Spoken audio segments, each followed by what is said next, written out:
Hello everyone. In the previous video we have learned about Raoult's law, ideal solution and non-ideal solution. Okay.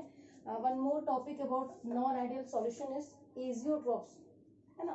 उसके पहले एक बार revise कर लेते हैं. Non-ideal solutions are solutions which does not obey Raoult's law.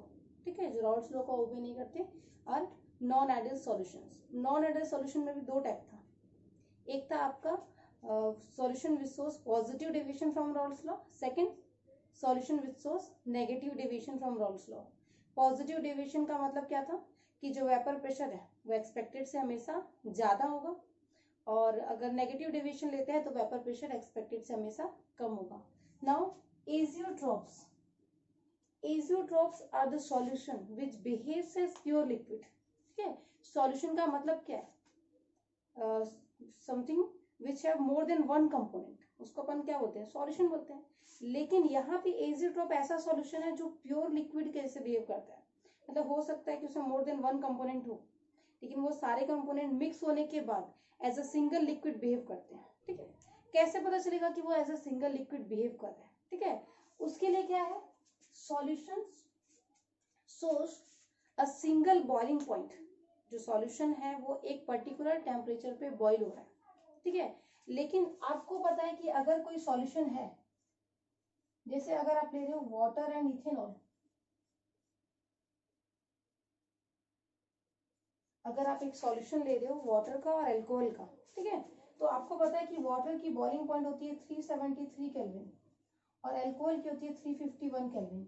तो अगर आप इस सॉल्यूशन को बॉइल करते हो तो इस सॉल्यूशन का दो बॉइलिंग पॉइंट होगा.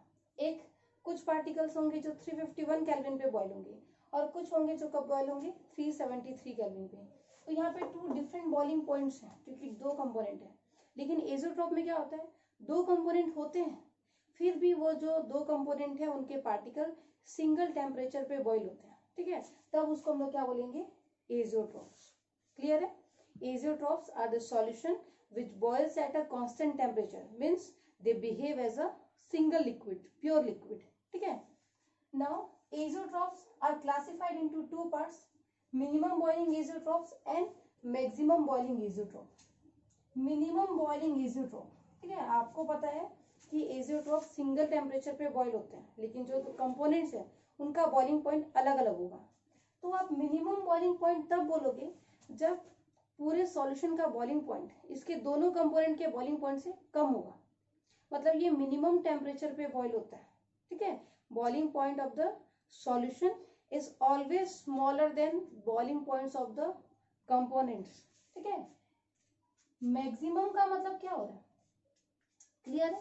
जब मिनिमम वाले में बॉइलिंग पॉइंट दोनों से कम हो जाता है तो मैक्सिमम वाले में बॉइलिंग पॉइंट दोनों से ज्यादा होगा. ठीक है, तो maximum boiling point, maximum boiling azeotropes कब बोलेंगे? When boiling point of the solution is higher than both of the components. जो बॉइलिंग पॉइंट होगा वो दोनों कंपोनेंट के बॉइलिंग पॉइंट से हायर होगा, तब आप उसको क्या बोलोगे? Maximum boiling azeotrope. अच्छा, ये नॉन आइडियल सॉल्यूशन से कैसे रिलेटेड है?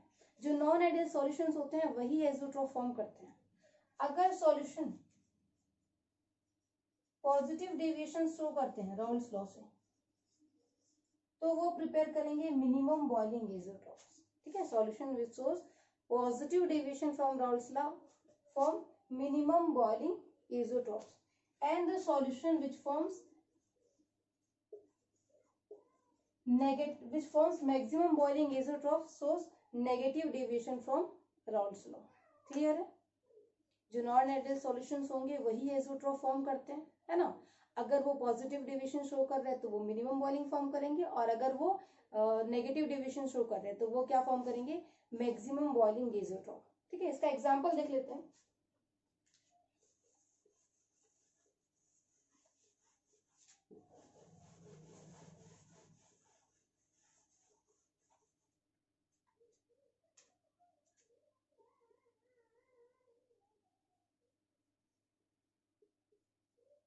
Alcohol and water. ठीक है, आपको पता है अल्कोहल की बॉइलिंग पॉइंट 351 केल्विन है और वाटर की 373 केल्विन है ना. अब ये एक नॉर्मल सॉल्यूशन है, इसको आप फ्रैक्शनल डिस्टिलेशन से सेपरेट कर सकते हो. अगर आप इसका फ्रैक्शनल डिस्टिलेशन करते हो तो पहले अल्कोहल वेपराइज होगा और उसके बाद क्या वेपराइज होगा? वाटर वेपराइज होगा. लेकिन आप ऑब्जर्व करते हो कि 95% के बाद जब इसका कॉन्सेंट्रेशन क्या हो जाएगा 95% के बाद आप इसमें और सेपरेशन नहीं कर पाओगे। मतलब बाद का जो सॉल्यूशन यहाँ पे बच गया 95% सेपरेशन के बाद वो एक एजियोट्रॉप बन जाता है। एजियोट्रॉप बन जाता है मतलब अब वहां पे बॉइलिंग पॉइंट कांस्टेंट है, तो अब अगर उसको बॉइल करोगे तो वाटर और अल्कोहल दोनों के पार्टिकल साइमल्टेनियसली वेपराइज होंगे। ठीक है, फ्रैक्शनल डिस्टिलेशन में आप क्या करते हो, एक पार्टिकल जाता है, एक पार्टिकल वहीं रुक जाता है। लेकिन जब वो एजियोट्रॉप फॉर्म कर चुका है तब आप उसको फ्रैक्शनल डिस्टिलेशन से सेपरेट नहीं कर पाएंगे, क्योंकि अब जो पार्टिकल्स हैं वो दोनों लिक्विड के एक साथ वेपराइज हो रहे हैं। ठीक है, इसलिए जो अल्कोहल और वाटर का मिक्सचर होता है उसकी प्योरिटी 95% तक ही होती है। ठीक है, अब ये जो अल्कोहल वाटर का मिक्सचर होगा, है ना, ये पॉजिटिव डेविएशन शो कर रहा है, इसलिए ये क्या बना रहा है, मिनिमम बॉइलिंग एजियोट्रॉप। अब क्या होगा, इसका जो बॉइलिंग पॉइंट होगा इस मिक्सचर का वो इन दोनों के बॉइलिंग पॉइंट से हमेशा लेस ही आएगा। ठीक है, मैक्सिमम का एग्जांपल देखते हैं, nitric acid and water. Nitric acid का बॉइलिंग पॉइंट होता है 356 केल्विन और इसका होता है 373 केल्विन। आपको पता है ये डाइल्यूशन का केस है, इसलिए ये क्या होगा, एक्सोथर्मिक होगा, मतलब ये नेगेटिव डेविएशन है और इसलिए ये क्या बना रहा है, मैक्सिमम बॉइलिंग एजियोट्रॉप। ठीक है, तो आप ऑब्जर्व कियोगे कि लैब में जो नाइट्रिक एसिड होता है उस पे लिखा होता है 68% का कॉन्सेंट्रेशन लिखा होता है 68%। वो इसलिए क्योंकि 68% के बाद इसका फ्रैक्शनल डिस्टिलेशन पॉसिबल नहीं है। उसके बाद क्या होगा, ये एक एजियोट्रॉप प्रिपेयर कर लेगा जहां पे नाइट्रिक एसिड और वाटर दोनों के पार्टिकल एक साथ वेपराइज होंगे। ठीक है, तो ये हो गया आपका मैक्सिमम बॉइलिंग पॉइंट। अब इन दोनों के सॉल्यूशन का जो बॉइलिंग पॉइंट होगा वो इन दोनों टेम्परेचर से ज्यादा आएगा। इस सॉल्यूशन का जो बॉइलिंग पॉइंट होगा वो इन दोनों के टेम्परेचर से कम आएगा। ठीक है, तो क्लियर है, मिनिमम बॉइलिंग पॉइंट कब होगा, when boiling point of the solution is lesser than any of the component present in the mixture, और मैक्सिमम कब होगा, when boiling point of the solution is higher than any of the component of the mixture. Now our next topic is vapor pressure.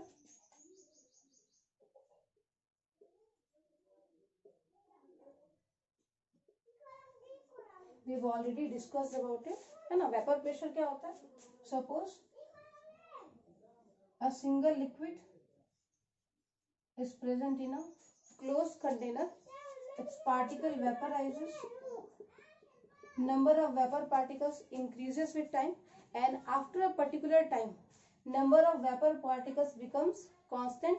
It gives a constant pressure which is known as vapor pressure.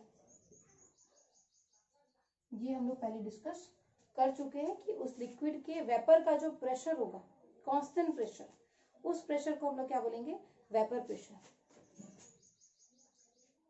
Is denoted by P not, vapour pressure denoted by P not. यहाँ पे not का मतलब ये है कि ये जो है वो क्या है, प्योर है ना, ये अपन डिस्कस कर चुके थे। Now what happens to the vapour pressure of liquid if a non-volatile solute is added to it। ठीक है, vapor pressure of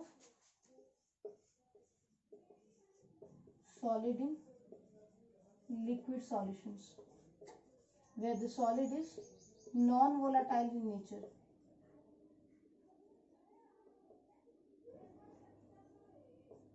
ठीक है, vapor pressure of solutions having non-volatile solid as solute in volatile liquid, इसके लिए हम लोग देख रहे हैं वेपर प्रेशर। तो एक बार फिर से देख लो ये फिनोमिनन कैसा होता है।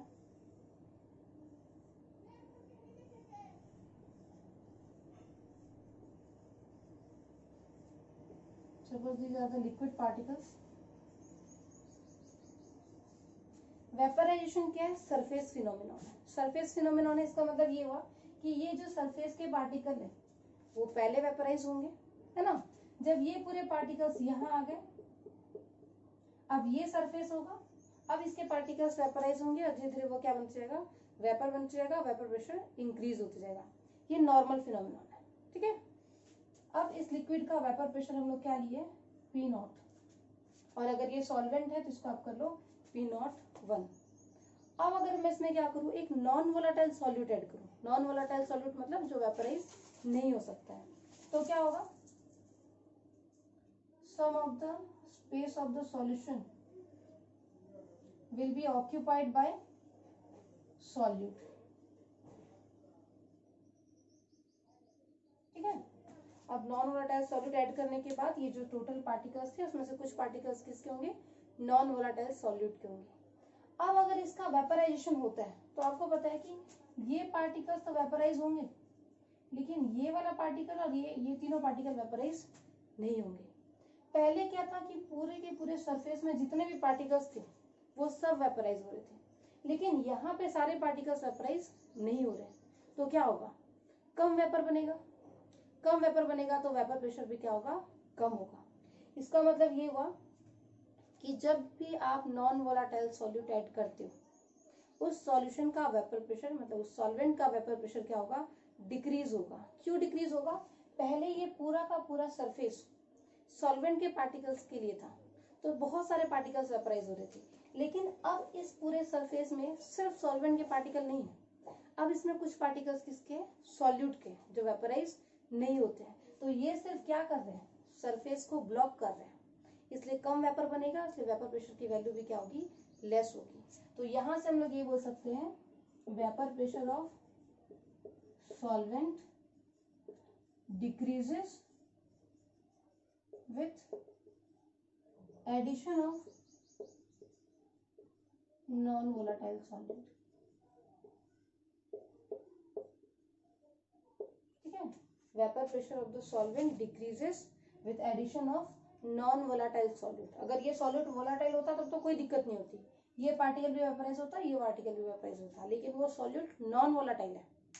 ठीक है, तो यहाँ पर क्या होगा, वेपर प्रेशर की वैल्यू डिक्रीज हो जाएगी। रीजन क्या होगा, now less surface area is available for particles of the solvent. पहले उसके पास पूरा सरफेस था, अब वहां पर क्या है, उसका सरफेस थोड़ा सा रिड्यूस हो गया, इसलिए वेपर प्रेशर की वैल्यू भी रिड्यूस हो जाएगी। ठीक है, so we have taken P1 naught as vapor pressure of pure solvent। ये कब की बात थी, जब उस कंटेनर में सिर्फ सॉल्वेंट था, तो उसका वेपर प्रेशर कितना था, P1 नॉट। सपोज अब अगर आप उसमें क्या कर रहे हो, नॉन वोलेटाइल सॉल्यूट ऐड कर रहे हो, तो उसका वेपर प्रेशर चेंज होगा। ठीक है, vapour pressure of solvent after addition of solute is P1। ठीक है, P1 naught is the vapor pressure of pure solvent and P1 is the vapor pressure of solvent after addition of solute। solute add करने के बाद उसका vapour pressure क्या हो गया, P1। अच्छा, ये जो सेंटेंस था after addition of solute the vapour pressure of solvent is equal to इतना, थोड़ा लेंदी है। आप इसकी जगह, इस पूरे की जगह आप सीधे सीधे लिख सकते थे वेपर प्रेशर ऑफ सॉल्यूशन, क्योंकि सॉल्यूट ऐड करने के बाद अब वो सॉल्यूशन बन गया, तो वहां पे आपको ये पूरा लिखने की जरूरत नहीं है कि सॉल्वेंट में ये ऐड किए तो इतना वेपर प्रेशर हुआ। आप सीधे सीधे लिख दो vapour pressure of the solution is P1, vapour pressure of the pure solvent is P1 not. तो ये तो क्लियर हो गया कि P1 nought is always greater than P1, चाहे आप सॉल्यूट का अमाउंट कितना भी लो, बहुत ज्यादा लो या बहुत कम लो, प्योर सॉल्वेंट का वेपर प्रेशर सॉल्यूशन से हमेशा ग्रेटर ही होगा। ठीक है, रीजन क्या है कि सरफेस एरिया उसके लिए अब क्या है, लेस है, इसलिए वेपर प्रेशर भी क्या होगा, लेस होगा।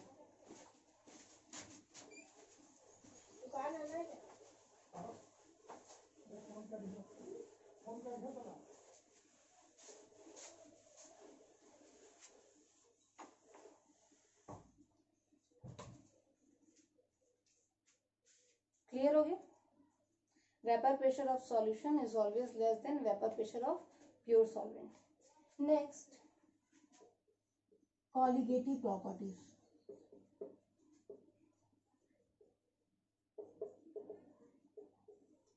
ये बहुत ज्यादा इंपॉर्टेंट है। ठीक है, बोर्ड में जो न्यूमेरिकल है इस चैप्टर का इसी टॉपिक से आता है ना, इसलिए अगर आपको इसकी थ्योरी क्लियर नहीं है तो आप इसका न्यूमेरिकल नहीं बना पाओगे। ठीक है, कई लोग क्या करते हैं, सिर्फ फॉर्मूला याद करके जाते हैं, लगता है वैल्यू पुट करेंगे आंसर आएगा, लेकिन जब तक आपको उसकी थ्योरी क्लियर नहीं है आपको वैल्यू पुट करने में डिफिकल्टी होगी, इसलिए इसकी थ्योरी अच्छे से पढ़ेंगे। कॉलिगेटिव प्रॉपर्टीज, ये प्रॉपर्टीज सॉल्यूशन की होती है, ठीक है, और ये प्रॉपर्टीज डिपेंड करती है सिर्फ सॉल्यूट के अमाउंट पे, कौन सा सॉल्यूट है उससे फर्क नहीं पड़ता, ये सिर्फ डिपेंड कर रही है सॉल्यूट के कॉन्सेंट्रेशन पे, ठीक है। Colligative properties depends on number of solute particles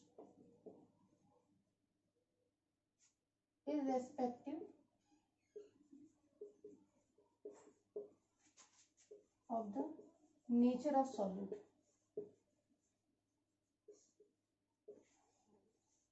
ठीक है। properties which depends only on the concentration of solute particles irrespective of the nature of solute, मतलब solute किसी का भी हो उससे फर्क नहीं पड़ता, ये डिपेंड कर रही है उसके नंबर पे, ठीक है। मतलब 1m ग्लूकोज और 1m सुक्रोज दोनों के लिए कॉलिगेटिव प्रॉपर्टी की वैल्यू सेम आएगी, वो डिपेंड नहीं कर रहा कि वो ग्लूकोज है या सुक्रोज है, वो डिपेंड कर रहा है दोनों 1m है, इसलिए दोनों की कॉलिगेटिव प्रॉपर्टी क्या आएगी, सेम आएगी, ठीक है। तो examples of colligative property, relative lowering in vapour pressure,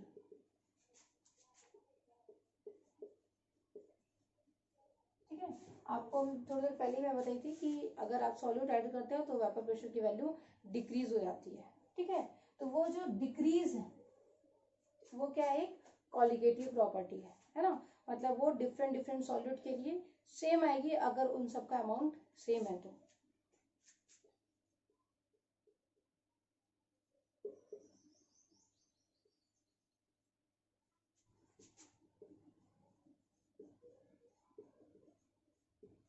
depression in freezing point, depression means decrease in freezing point, ठीक है। जैसे आपको पता है कि वाटर का फ्रीजिंग पॉइंट 0 डिग्री सेल्सियस है, ठीक है, वाटर का फ्रीजिंग पॉइंट क्या है, 0 डिग्री सेल्सियस, लेकिन अगर आप उसमें सॉल्ट ऐड कर दो या आप उसमें शुगर ऐड कर दो तो उसका फ्रीजिंग पॉइंट माइनस में चला जाता है, ठीक है।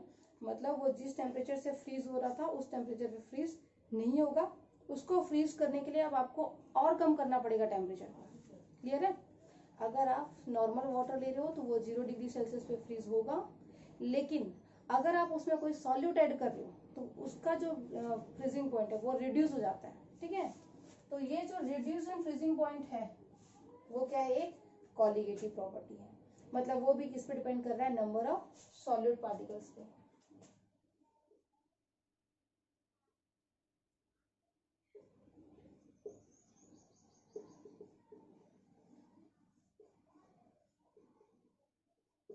Elevation in boiling point, elevation in boiling points means increase in boiling point, which means अगर आप किसी भी सॉल्यूट को ऐड करते हो वाटर पे तो उसका बॉइलिंग पॉइंट हमेशा एलिवेट होगा, इंक्रीज होगा, ठीक है। बॉइलिंग पॉइंट कितना है वाटर का, 100 डिग्री सेल्सियस, लेकिन अगर आप उसमें कोई सॉल्यूट ऐड करते हो तो उसका बॉइलिंग पॉइंट 100 से ज्यादा होगा, मतलब वो जिस टेम्परेचर पे बॉइल होता है उस टेम्परेचर से ज्यादा टेम्परेचर आपको देना पड़ेगा उसको बॉइल करने के लिए, अगर उसमें कोई सॉल्यूट एडेड है तो, ठीक है। और ये मैं वाटर का एग्जांपल ले रही हूँ, लेकिन ये सारे लिक्विड्स के लिए, किसी भी लिक्विड में अगर आप सॉल्यूट ऐड करते हो तो उसको बॉईल करने के लिए आपको ज्यादा मेहनत करनी पड़ेगी।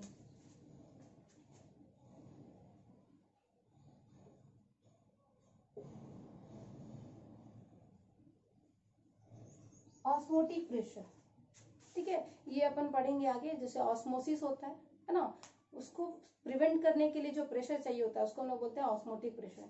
तो ये डिफरेंट कॉन्सेंट्रेशन के लिए डिफरेंट होती है, और अगर कॉन्सेंट्रेशन होगा सेम होगा तो उसका ऑस्मोटिक प्रेशर। सो और first colligative property is relative lowering in vapour pressure, means how much amount of pressure is decrease as compare to the initial vapour pressure of the solvent, ठीक है। Suppose vapour pressure of pure solvent is P1 naught, vapour pressure of the solution is P1, lowering in vapour pressure, ठीक है, lowering means change in vapour pressure, तो change क्या होगा, initial vapour pressure minus final, तो पहले P1 not था, अब क्या है P1, दोनों को माइनस कर दिया, आपको क्या मिल गया, लोअरिंग इन वेपर प्रेशर। आप इसको क्या लिख सकते हो, डेल P1, क्योंकि ये चेंज है तो आप इसको क्या लिख सकते हो, del P1. Next, relative lowering in vapor pressure. Relative lowering means how much it is changed as compared to the initial vapor pressure of the solvent. तो चेंज कितना है del P1 और कंपेयर करना है, रिलेट करना है, तो आपको नीचे क्या लिखना पड़ेगा, इनिशियल वेपर प्रेशर. अगर आपको पूछा है relative lowering in vapour pressure as compare to the final pressure, ठीक है, तो आप यहाँ पर फाइनल वाला लिखोगे, लेकिन ये जनरली नहीं बोलता है ना.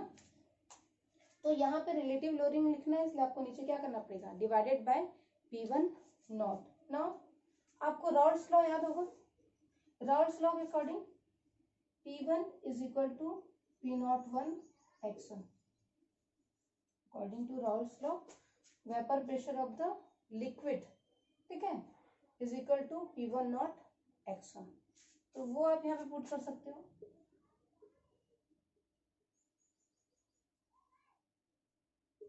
अच्छा, यहाँ पे x1 क्या है, मोल फ्रैक्शन, फिर x1 is mole fraction of solvent.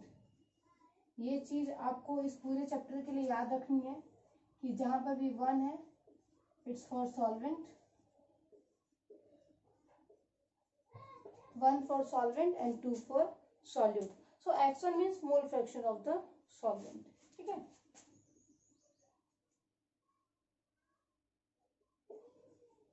P1 not common ले लो, कैंसिल हो जाएगा, क्या बचेगा, 1 माइनस x1.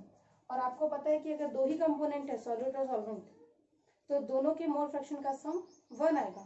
मतलब 1 माइनस x1 को आप क्या लिख सकते हो, x2. x1 और x2 का सम 1 होता है, मतलब 1 माइनस x1 करेगा तो आपको क्या मिल जाएगा, x2 मिल जाएगा. अब इस पूरे प्रोसीजर में आपको ये स्टार्टिंग से हम लोग इसलिए याद किए, इसलिए पढ़े क्योंकि आपको ये फॉर्मूला निकालना था यहाँ पे, ठीक है. अब मैं पूरा एक बार लिख लेती हूँ.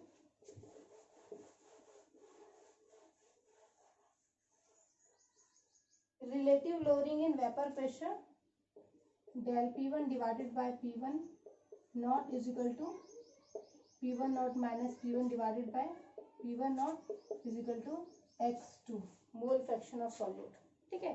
तो ये देख लो, ये जो relative lowering in vapour pressure है ये आपका कॉलिगेटिव प्रॉपर्टी है.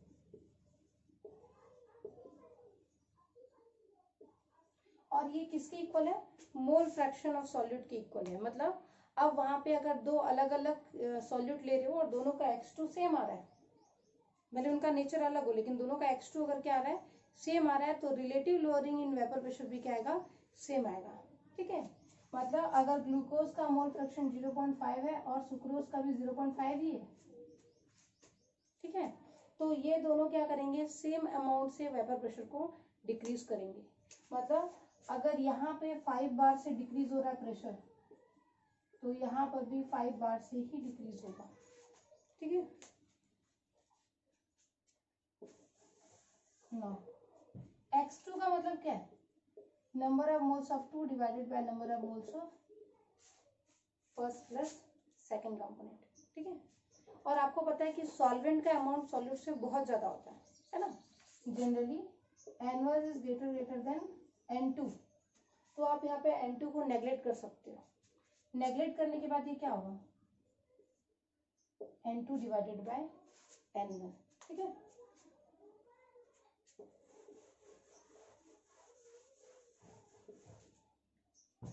और N2 का मतलब क्या है, number of moles means given mass by molar mass, तो जाएगा given mass by solute divided by molar mass of solute, given mass of solvent divided by molar mass of solvent.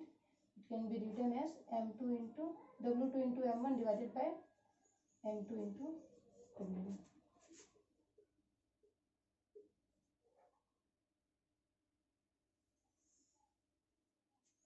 ये हो गया relative lowering in vapour pressure का formula. आपको ये formula याद रखना है, ठीक है. Where P1 nought is vapour pressure of pure solvent, P1 is vapour pressure of solution, W2 given mass of solute, M2 molar mass of solute, M1 molar mass of solvent, W1 given mass of solvent.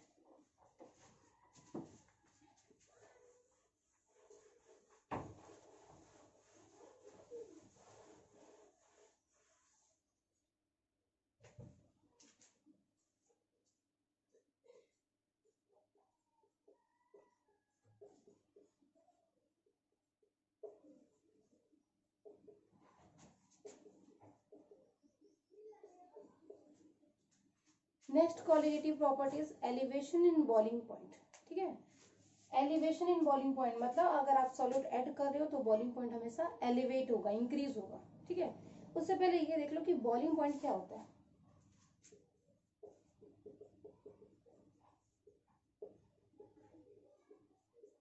है ना, normally अगर boiling point बोले जिस temperature पे liquid boil होता है वो boiling point है। लेकिन ये क्या, इसका बचपन वाला डेफिनेशन है ना। हम लोग क्लास 11th में क्या पढ़े कि सपोज एक कंटेनर है, ठीक है, इसमें लिक्विड रखा हुआ है, यहाँ पे एक्सटर्नल प्रेशर क्या है, एक्सटर्नली वहां पे ऊपर कुछ नहीं है, यहाँ पर एटमॉस्फेरिक गैसेस है, तो यहाँ पर प्रेशर क्या होगा, 1 atm होगा। ठीक है, एक्सटर्नल प्रेशर यहाँ पर क्या है, 1 एटमॉस्फेरिक प्रेशर। ठीक है, अब अगर आप इसको क्या कर रहे हो, बॉईल कर रहे हो, आप इसको क्या कर रहे हो, बॉईल कर रहे हो, तो बॉईल कर रहे हो तो क्या होगा, इसका वेपर फॉर्म होगा, इसकी कुछ वेपर प्रेशर की वैल्यू होगी, है ना। अब यहाँ पर देखो, जैसे जैसे आप टेम्परेचर इंक्रीज करते जाते हो और यहाँ पर क्या होंगे, वेपर फॉर्म होंगे, वेपर प्रेशर की वैल्यू क्या होगी, इंक्रीज होगी। एक पॉइंट ऐसा आएगा जब अंदर का इसका जो वेपर प्रेशर होगा वो बाहर के वेपर प्रेशर के क्या होगा, जस्ट इक्वल होगा। उस पॉइंट को हम लोग क्या बोलते हैं, बॉइलिंग। और उस पॉइंट पे यहाँ पर जो टेम्परेचर आप यूज कर रहे हो उसको बोलेंगे बॉइलिंग पॉइंट। ठीक है, so boiling point is the temperature where vapor pressure of the liquid becomes equal to atmospheric pressure। ठीक है, इस लिक्विड का वेपर प्रेशर जब एटमॉस्फेरिक प्रेशर के इक्वल होगा उस टेम्परेचर को आप क्या बोलोगे, boiling point of the liquid. ठीक है, suppose boiling point of the liquid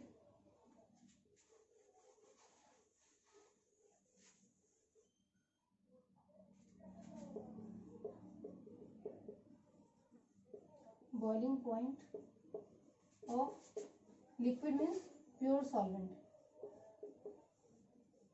is TB naught, where T for temperature, TB for boiling point and not for pure solvent। ठीक है, boiling point of pure solvent is TB naught, है ना। अब इसका एक graph बना लेते हैं।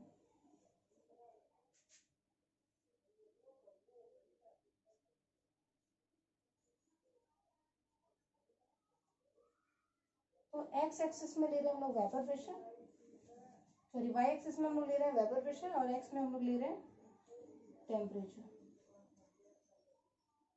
ठीक है, अब आप देख रहे थे जैसे जैसे टेम्परेचर इंक्रीज कर रहे हैं number of vapour particle increase हो रहा है, इसलिए वेपर प्रेशर भी इंक्रीज हो रहा है। मतलब टेम्परेचर इंक्रीज करेंगे तो ये इंक्रीज होगा। सो यहाँ पर क्या हो रहा है, vapour pressure is directly proportional to temperature.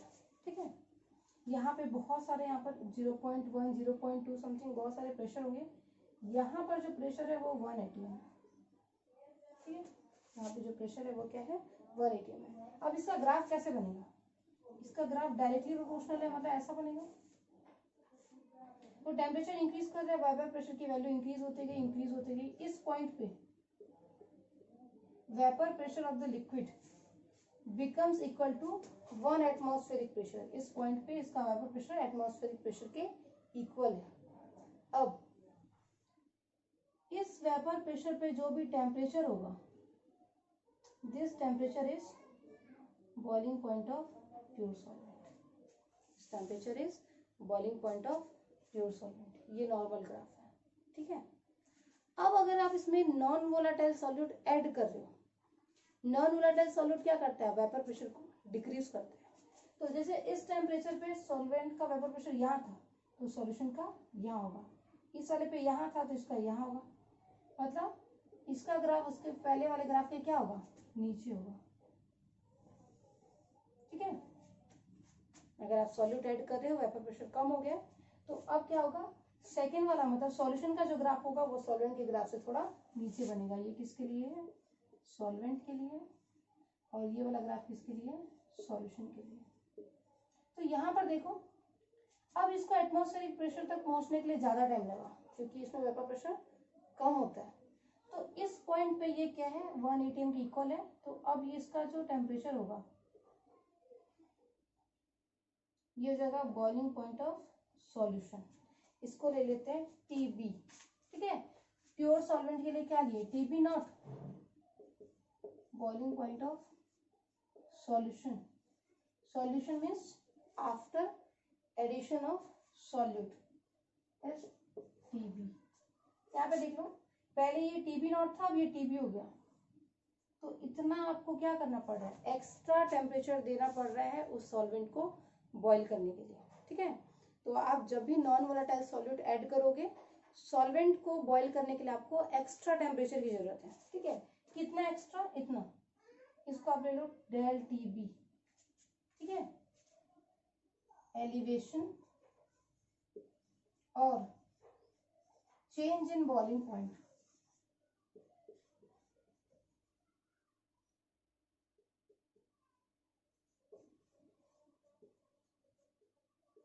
Is equal to.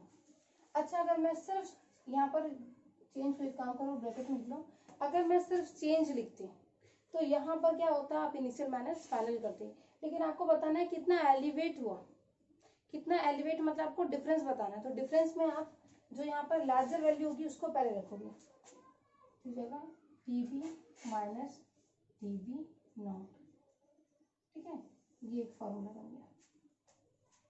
Elevation in boiling point is equal to TB minus TB naught, where TB is boiling point of solution, TB naught is the boiling point of the pure solvent। तो इतना amount of temperature आपको extra supply करना पड़ रहा है, क्यों?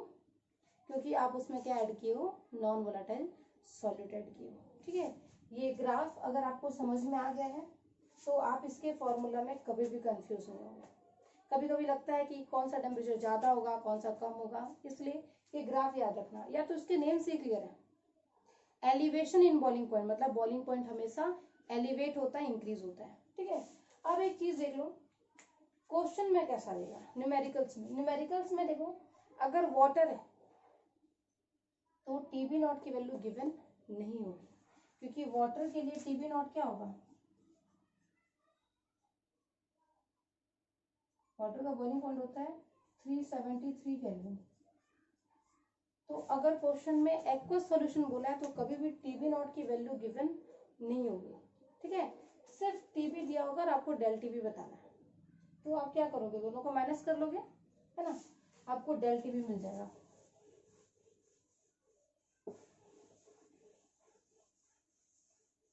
अब elevation in boiling point is also a colligative property, which means it is also directly proportional to the concentration of the solute, means del TB is directly proportional to concentration।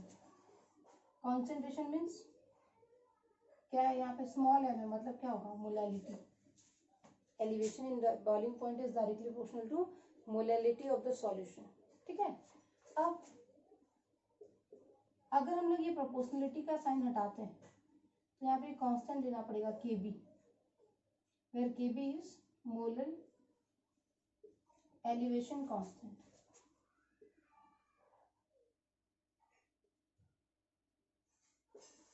यहाँ पे Kb क्या है, molar elevation constant है। और ये solvent के लिए ना it is a property of solvent,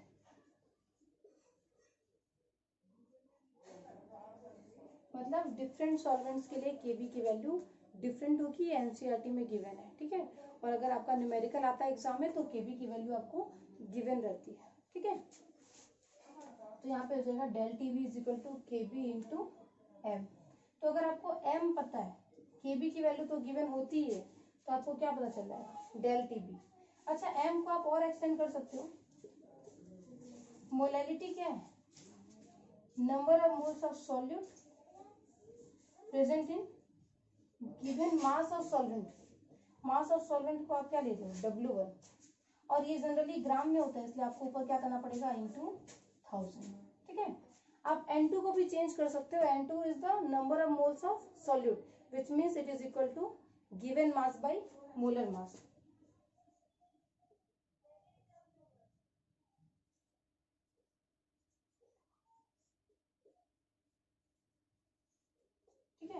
ये आपका पूरा का पूरा फॉर्मूला हो गया।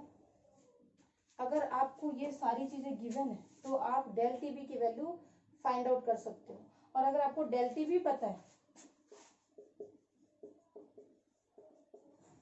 तो आप इस फॉर्मूले से टीबी की वैल्यू भी कैलकुलेट कर सकते हो।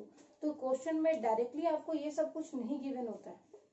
क्वेश्चन में आपको ये सारी चीजें गिवन होती है, W2, M2, W1, ये सब कुछ अगर आपको पता है तो आप यहाँ से डेल टी बी निकालोगे।